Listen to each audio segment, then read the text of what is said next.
All right, today we're diving into a really cool story, REA Group. We're going to look at how they went from, a classic garage startup to this absolute giant in the global property scene. And just a quick heads up before we jump in, this is purely for educational purposes. It's not any kind of investment advice. Okay, let's get to it. So, how does a startup, literally from a garage, blow up into a global property powerhouse worth over $22 billion? I mean, it sounds like the classic tech story, right? But this one has a twist that completely changed the game for an entire industry. So how'd they do it? That's what we're going to unpack right now. First up, from garage to giant. To really get a handle on the powerhouse they are today, we've got to rewind and go back to the very beginning. We're talking about their journey from a super humble start to just total market dominance. And check out this timeline. It's pretty wild. They start in a garage in '95. Just 4 years later, boom, they're listed on the Australian Stock Exchange. But the real game changer, 2001, that's when News Corp jumps in. And look, this wasn't just about the money. It was like pouring rocket fuel on a fire.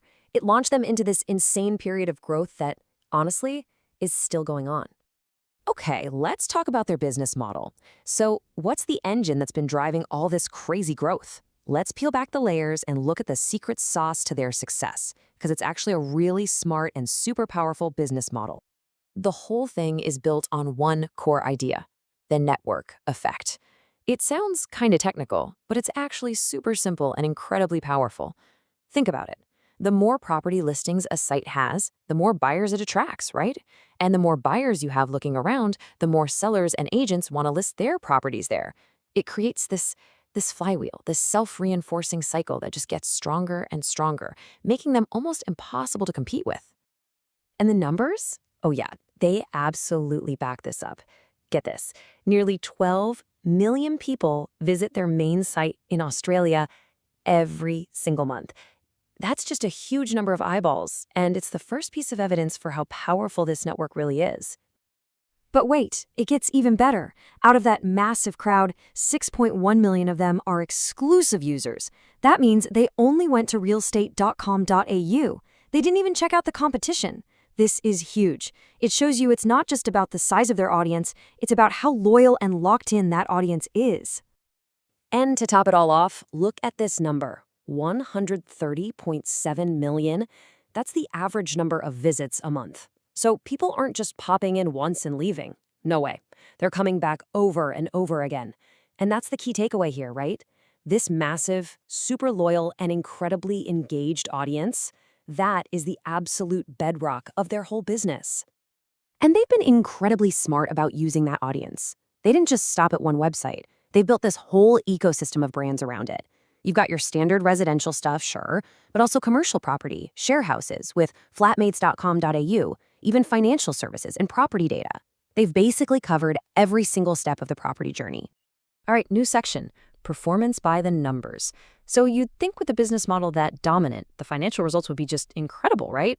And, well, yeah, they are. But there's a little twist in the story, a bit of a puzzle that we need to figure out.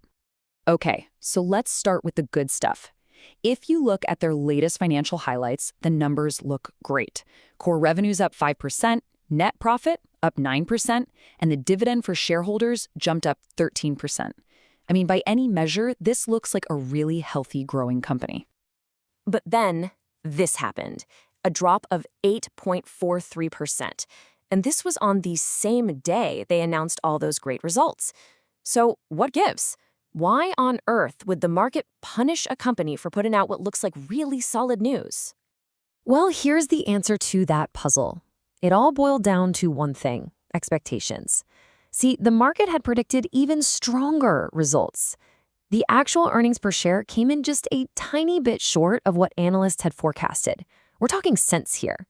So even though they did really well, they didn't quite hit that super high bar the market had set. And sometimes that's all it takes for a stock to take a hit. Okay, let's zoom out a bit. While Australia is obviously their home turf, their fortress, REA Group has some pretty big ambitions for the rest of the world. Let's take a look at how they're expanding their global footprint. So they have some key international holdings.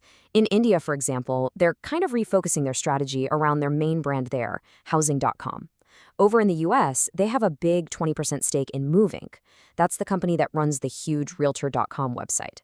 And they're also betting on tech, with investments like iGuide in Canada, which is a big player in 3D tour technology for properties.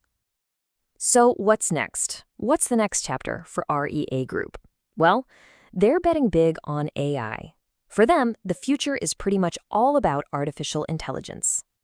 And you don't have to take my word for it. Just look at this quote from their CEO. He says their unparalleled audience and proprietary data provide a strong foundation for harnessing AI. They're not just dabbling in it, they're actively trying to become an AI prime company. They know that all that data they've collected over the years is the perfect fuel for building the next wave of property tech. And this isn't just some vague future plan either. They have a really clear three-step strategy. Step 1 is for consumers, you and me. Think about natural language search, or even conversational assistants you can just talk to find a home. Step 2 is for their customers, the real estate agents. They're building smarter AI tools into their platform, Ignite. And step 3 is for them, internally, using AI to make their own business run smoother and more efficiently. So that leaves us with one big question to think about. REA Group has already completely changed how we experience property once before. Now, as they go all in on becoming an AI prime company, leveraging that incredible data advantage they have, will they just make things a little better? Or are they about to redefine the entire market all over again? Thanks for your support. Remember to leave a comment, give a thumbs up, and share. Our teaching share doesn't include any investment advice. So, before you make any decisions, remember to consult the relevant licensed professionals for advice. Thanks a lot.